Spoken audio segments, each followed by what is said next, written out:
The estimated closing statement. The estimated closing statement is something that's very important. It is our fiduciary duty, of course, to present an estimated closing statement to both our purchasers and sellers, reflecting the terms of each offer that is made on a home.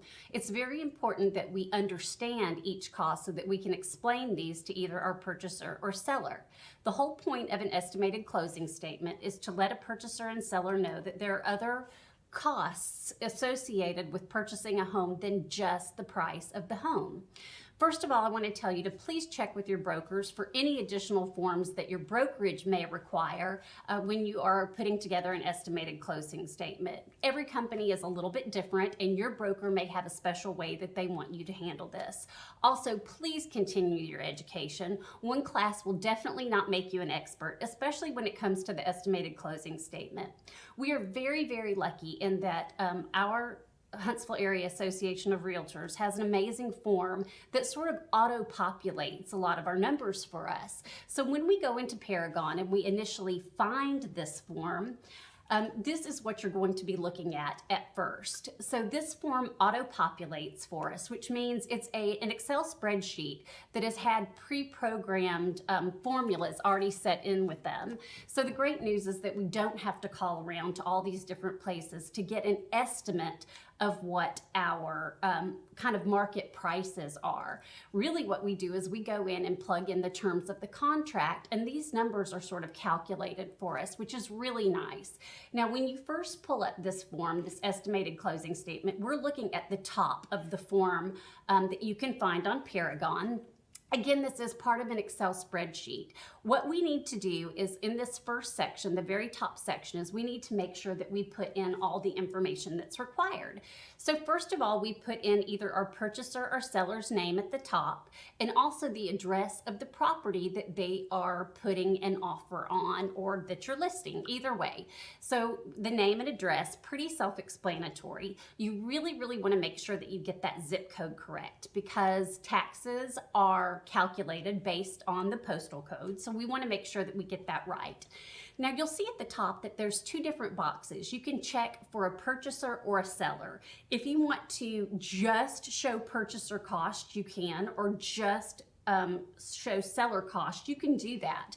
The way that you do that is if you just wanted to show the seller cost, you leave the X in that box and you go ahead and delete it from the purchaser box. I personally like to go ahead and whether it's for a purchaser or a seller, I like to show them both sides of the cost, just to let them know that closing costs are expensive on both sides. So it's really kind of nice for the other party to see, what the opposite party is paying as well. So automatically, I believe right now, when it comes up, the numbers come up at 200,000 conventional. I can't remember what the interest rate is. But for the purposes of this class, we went ahead and put in the purchase price of $350,000 because that is really the median home price right now in our market. We'll come down here to the new loan type as well. It auto-populates as conventional, but if you know that your client is doing an FHA or a VA loan, we're going to want to put that in there. It's also very important that you put the interest rate in there, because an interest rate has a huge, huge effect on your client's payment information in this estimated closing statement. You should already have a pre-approval letter from your client's lender. So if you know that their interest rate is 5.5% or their interest rate is 6%, then you want to make sure that you reflect the accurate interest rate in that box right there. Also, you want to make sure that you know how long the loan is for that they've been pre-approved from. I think that we auto-populate on this. It automatically defaults to a 30-year loan, but your client may be getting a 15-year loan. So you want to make sure that you put that number in as well. Now we're going to come over to the far right column. It will automatically, this form generated on Paragon, it will automatically fill it in with the date that you're doing the estimated closing statement on. So this one says March 6th because this form was generated on the 6th of March. You're going to want to fill in your purchase price. So again, for the purpose of this class, we're going to use $350,000. Now you see the little down payment area. To the left of it, it says 5%. And that is what this Excel spreadsheet kind of defaults to, because most conventional loans take 5%. Now your client may be putting 20% down in order to avoid PMI. Whatever the case is, just make sure that you know how much they're putting for their down payment. You should have already discussed this with your client, and reflect that number accurately in the down payment. Now the third line is for mortgage insurance premium for VA or FHA. If you had selected over here, this is a conventional loan, but if you had selected FHA or VA, it would automatically put in the guarantee number. I think, depending on, it's again auto-calculated by the formulas. These are both government-based loans, FHA and VA, and there is a fee required to borrow money. So if you had chosen FHA or VA, that would auto-calculate right there. It is added on to the cost of the loan, and you would get the total loan amount right here. So now we're going on to the next section. It's very important that we fill that first part out correctly. Now over here, we're going to come the closing date right here. It's going to auto-populate as far as that date goes for about a month or 4 weeks from the date this originated. But it's really important that on the closing date that you use the date that you have put in the contract. So if you know that you did a 6-week closing time, it would be important that you put the date of the contract. The daily interest is based on that closing date, so it can make a big difference. So you want to make sure that whatever you put on the estimated closing statement is what you had in the ratified contract. The first thing we come to is the brokerage fee. Now this kind of auto-populates at 6%, but of course we know that brokerage fees are always negotiable. So you may have, you may be doing this for a seller on your listing agreement, and you may know that you only did 5%. In that case, you just make the change right here and put 5%, and it will auto-populate the new number right there. So again, this is 6% based on what we put in the top part of $350,000. That commission would come to $21,000. That is a seller fee. Doc prep fee, it auto-populates here to $150. No matter how much the price of the home is, the doc prep fee is always $150, and it does auto-populate that and put it on the seller's side. This next part is kind of important. Again, it's the tax proration, and this part is going to go over to the seller side. Now, let me talk to you a little bit about the tax proration. As we know, taxes are paid in arrears. So the seller is going to be responsible at the closing table for paying the purchaser for the amount of that fiscal year that they lived in the home. The taxes, of course, are paid to the government. The government fiscal year begins on October 1st. They don't go calendar years, they go fiscal years. So we're going to count on this one back to the fiscal year beginning October 1st. So if the closing date is at the beginning of April, which we know it to be, we're going to count back. So they've got taxes for the month of October, the month of November, the month of December, January, February, and all of March. That's 6 months. So we would go ahead and put 6 months right here, and based on the 165.17, and by the way, that fee they come up with per month is based on not only the zip code, but also the price of the home. That's how the formula is calculated. When you put the 6 months in right here, it would go ahead and give the amount of taxes that the seller owes to the purchaser right in there. A lot of people miss this step because it is something you have to go in and add. So please make sure that you get those tax months correct so that you can have the a good estimated closing statement. Now, I'm not worried about these extra 5 days that we have in there because again, this is an estimated closing statement. Our job is to let them know that there are additional costs involved. We are not going to get it right down to the penny because there's just too many variables, but we need to give them a fairly close estimate of what either the buyer needs to be prepared to bring to the closing table, or the seller can expect to net from the closing table. So the next thing that comes on this form is the title insurance binder fee. So what this fee is for the title insurance. Now, title insurance is something that you always have to have if the clients are getting a loan on the home. When the closing attorney goes back and does a title search fee, they are going to make sure that they catch any sort of lien or encumbrance or anything that could financially affect the clear passing of the title on the home. But let's face it, title searches are done by humans, and humans are fallible. So you have to have an insurance policy in place just in case something is missed. This title insurance fee is, again, it's another formula or calculation based on the price of the home. Luckily, this form calculates it for us. We don't have to know that formula, but it is based on the price of the home, which in this case is $350,000 according to this offer. So the title insurance binder fee is auto-calculated at $1,440.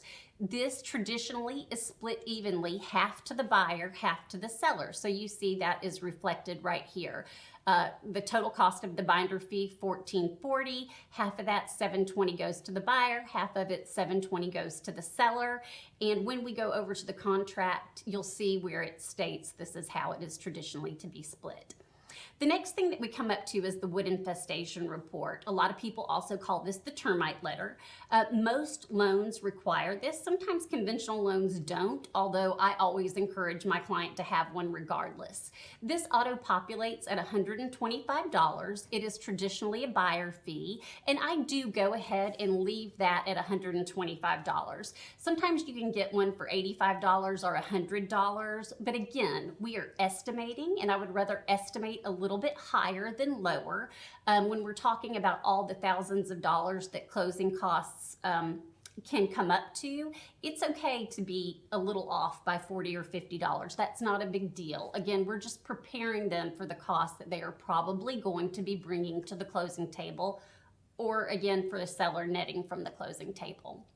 The next thing we come to is the tax service fee. This auto-populates at $35 no matter what the price of the home is. So I go ahead and leave it at $35. It is traditionally a buyer cost, and I leave it there. So the next two lines are underwriter fees and processing fees. Now these are estimated cost. These again are lender fees. Traditionally, and again, every single lender is going to have different underwriter and processing fees. But as the market as a whole, $900 is about right. $850 to $900 is usually what underwriter and processing fees come to together. So this auto-populates at $465 and $425, which equals $890. That's pretty darn close to everything you're going to find in this market. So again, I don't touch that. I usually leave it just right as it is. The next line that we have is an express mail payoff. And so that's $50. I usually just leave that as it is. Why would they have that in here? Well, at closing table, when the funds are given, the lender has to pay off the seller's mortgage, and that payment is usually sent via overnight express mail package. So they auto-populate at $50. That's a good guesstimate. Sometimes it's only $35, but if you're sending it to somewhere more remote like Alaska, something like that, you're going to have a higher cost. I just go ahead and leave it as $50. And again, that is a buyer's cost. The next thing we come down to is a lender's reinspection fee of $100.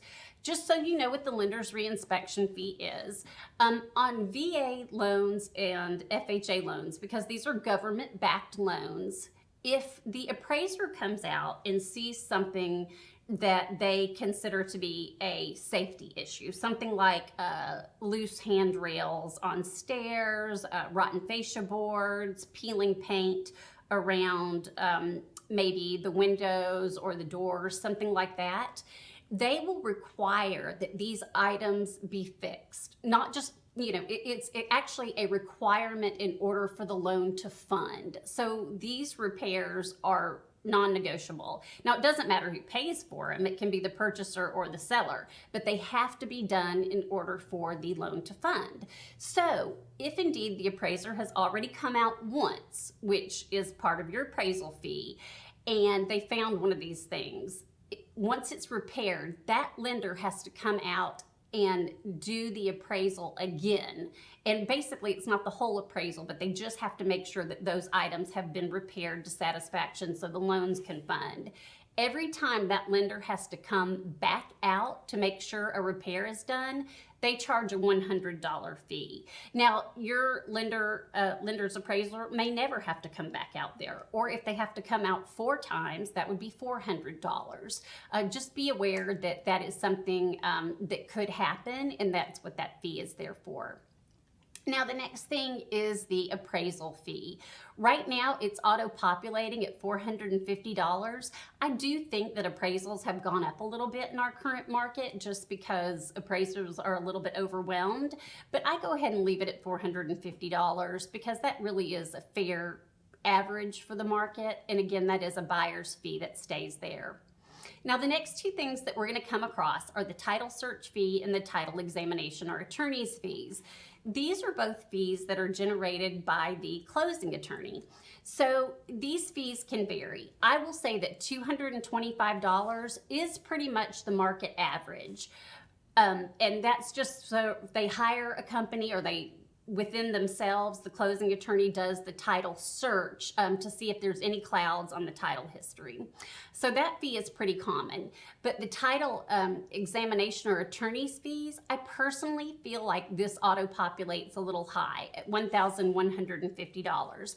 I think our average price is really about $900, but it's always better to make sure you overpromise and underdeliver, I guess you could say. I would rather estimate a little high and have somebody be really happy at closing than estimate low and have somebody be really disappointed having to bring more money at closing.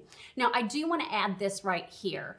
It is really good to know what different attorneys offer in this town. I happen to know that if I have a client that is just barely scraping by with closing costs and every single penny is important to them, I know of closing attorneys in this market that only charge $600 for attorney's fees and $100 for a title search fee. All they do is closings. That's all this attorney's office does. And so they're able to charge less.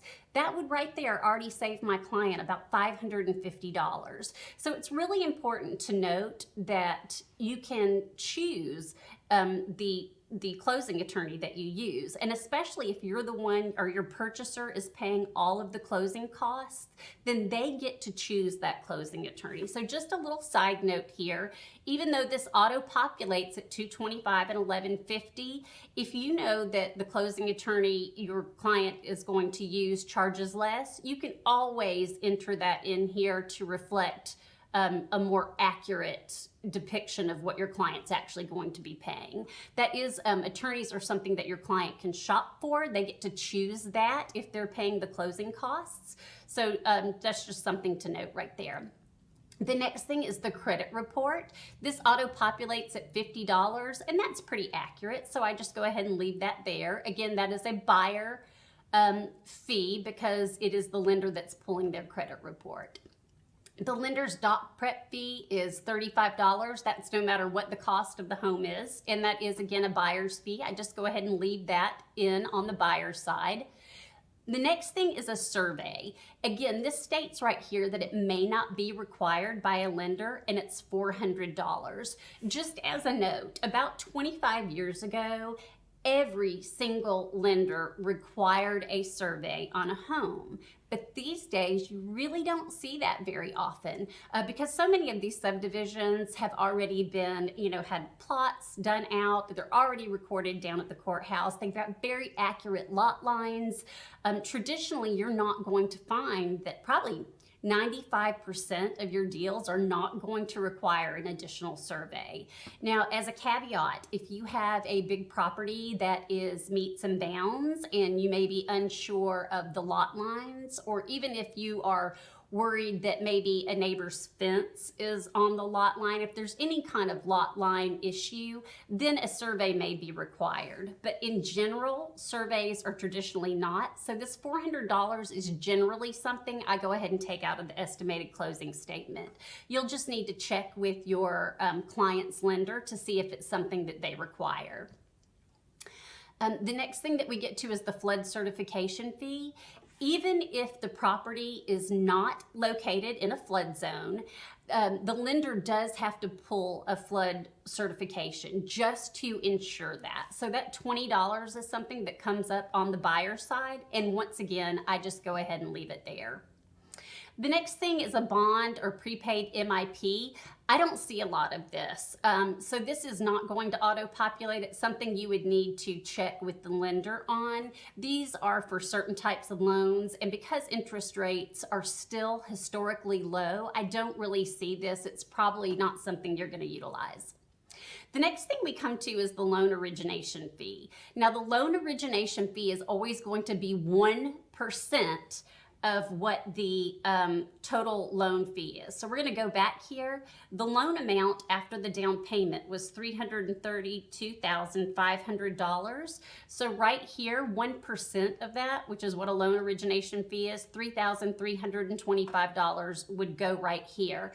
This is going to auto-populate at 1% of that loan value. Now, just so you know, not every lender charges a loan origination fee. And once again, if every single penny is important to your purchaser to get to that closing table and make a closing happen, you're going to want to work perhaps with a lender that does not have a loan origination fee.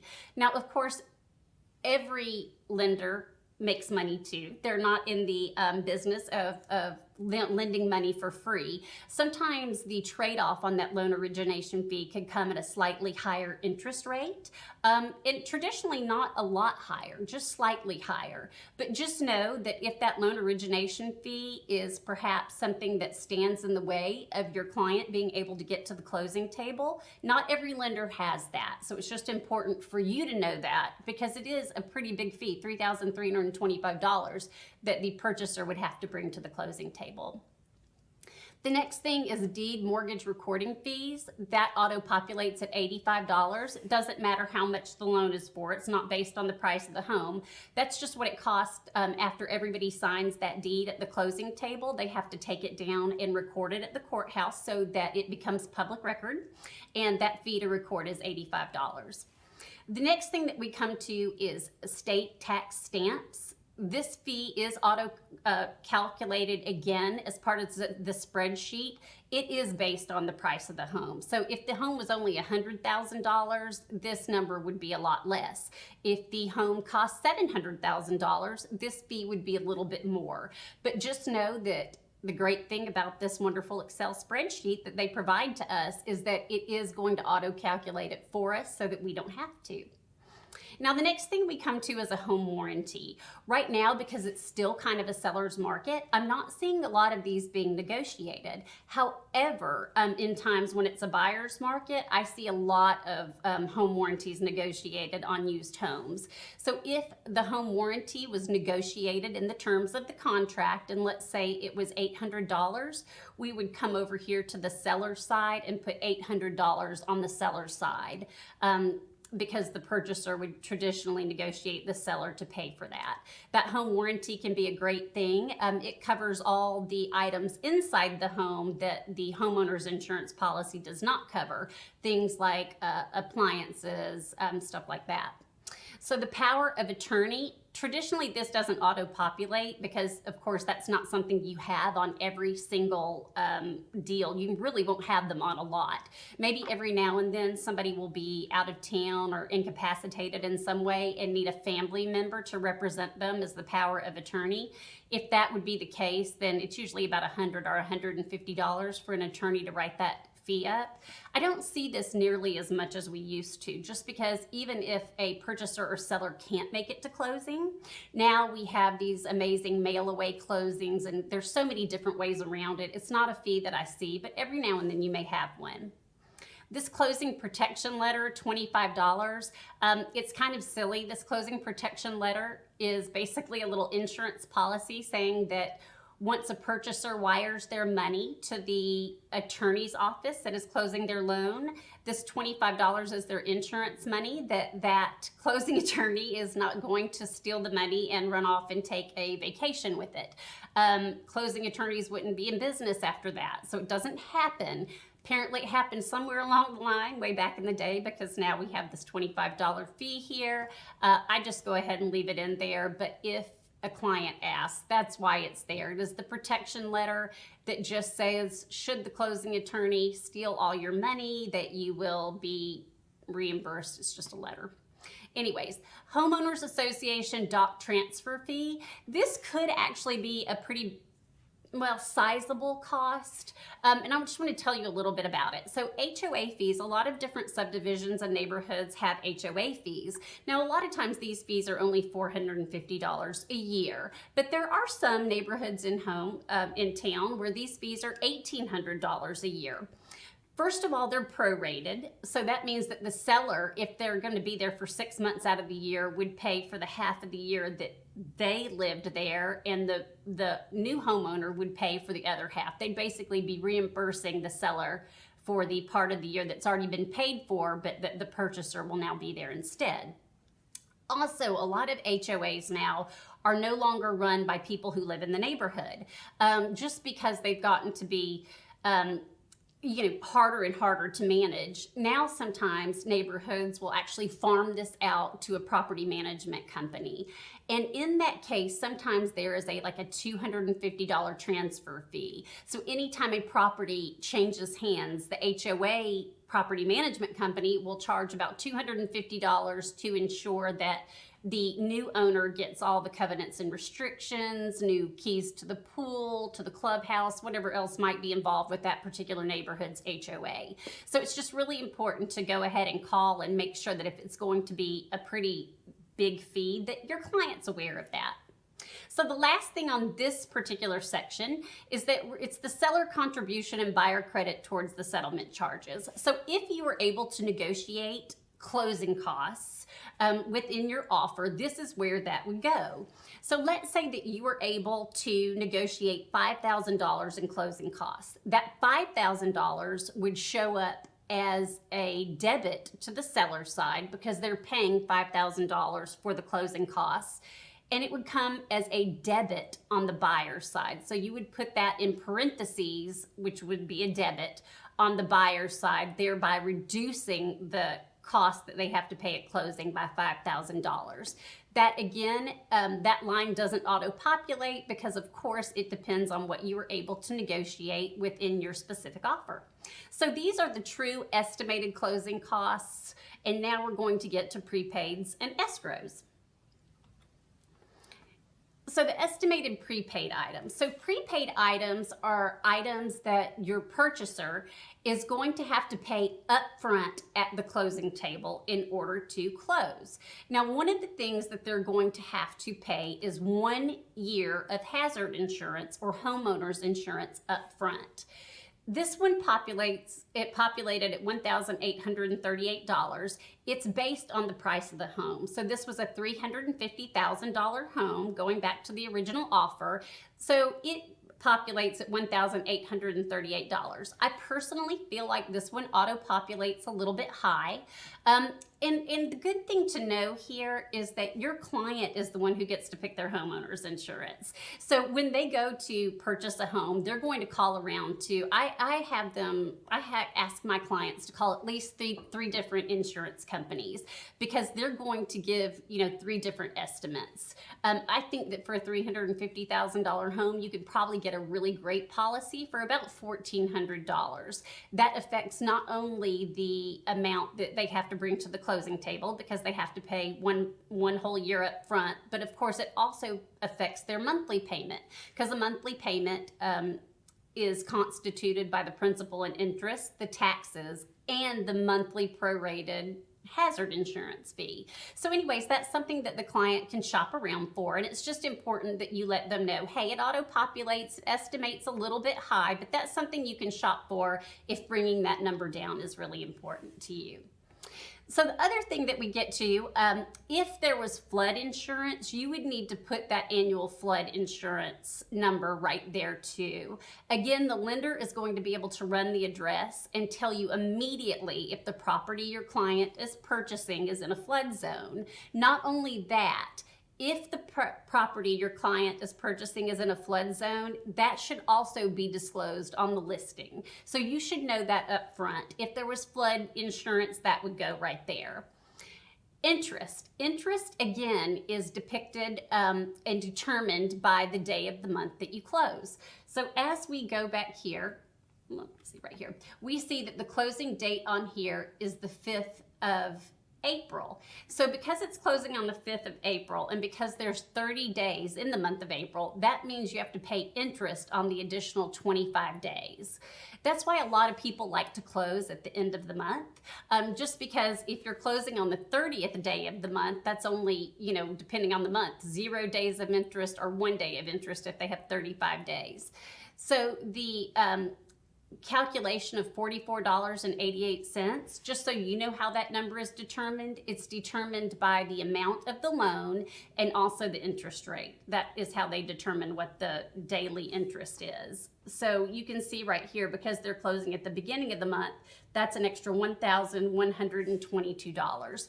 But this is the good thing about that number. So let's say these folks are closing on April 5th. They're going to be paying all the interest for the rest of that month. Then they get to skip a month of May, and their first payment isn't due until June. So even though it does mean that they're bringing a little bit more to the closing table, they are getting a little bit of a reprieve as to when their first mortgage payment starts. So that's something important to let them know as well.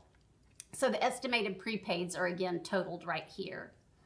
Now we're getting to our very last section that we need to fill out, and this is the estimated lender required escrow deposits. So why do we have escrow accounts? Well, back in the day, there was a time when you actually paid your taxes separately and you paid your insurance separately. However, that can be a big risk to a lender, because even if you're paying your principal and interest, the amount that you owe the lender, but you don't pay your taxes or your homeowner's insurance, something bad could happen to the property and it can be taken away from you without satisfying the loan in full. So many decades ago, everybody got smart and decided, hey, we're just not going to put that responsibility for them to pay us, the tax assessor, and the homeowner's insurance. We're going to combine this all into one.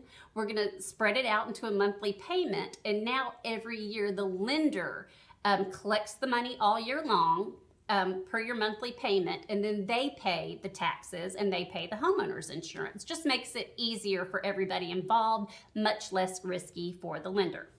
So if you had PMI or MIP, they calculate that and they go ahead and collect 2 months of that up front at the closing table. So based on this loan, it's $229.98 per month. So they're going to collect 2 months up front for the escrow. That would be $460. Hazard insurance, they're going to collect 3 months up front. Again, this number is based on this $1,838. That monthly breaks down to $175. They're going to collect 3 months up front. That's your $525. Property taxes, we saw that again up there. They're going to collect 3 months up front, $165.17. This is the amount, $1,480, that is going to go into the escrow account. So all told, the purchaser's closing costs are $12,681.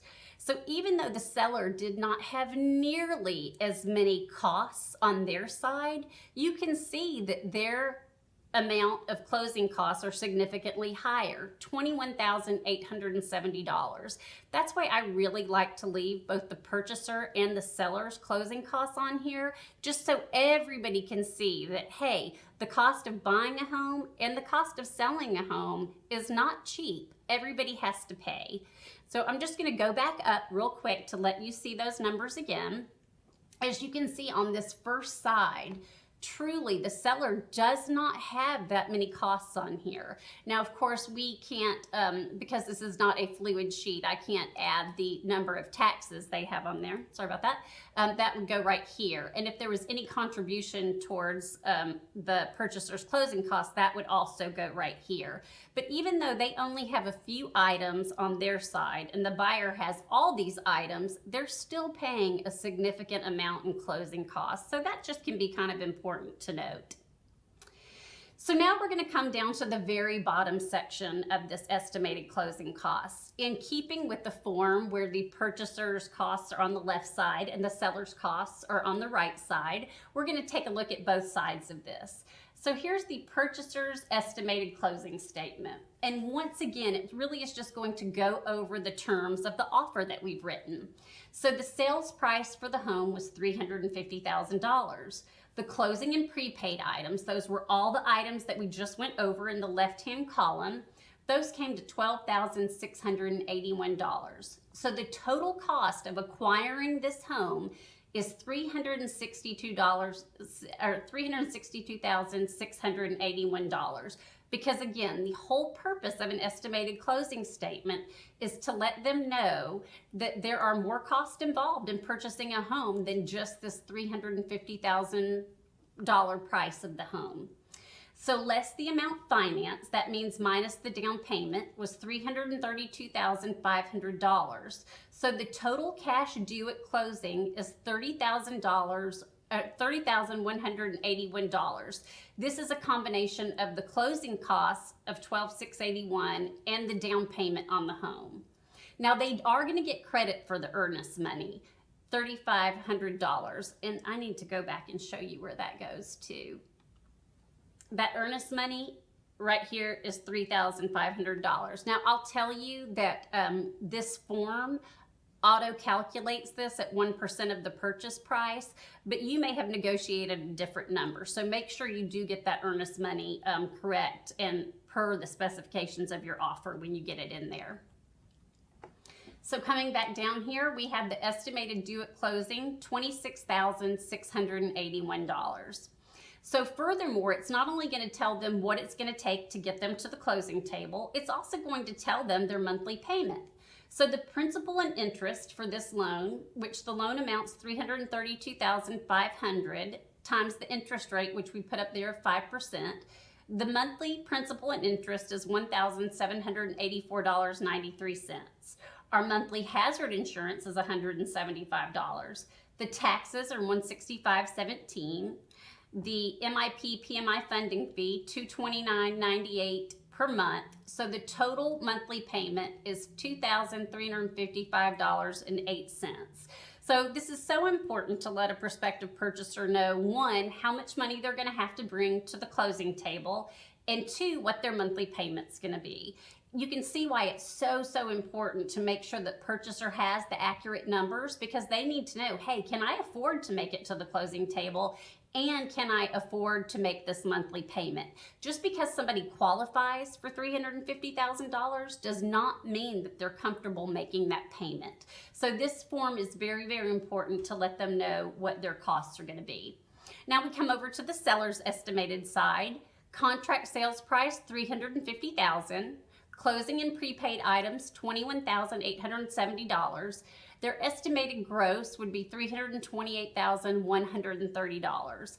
So they may have gone a step further, and your seller may have told you that, hey, we owe $200,000 on our home. If that was the case, you could go ahead and put it in that yellow amount, and it would give them a true net of what they would be receiving after their mortgage was paid off.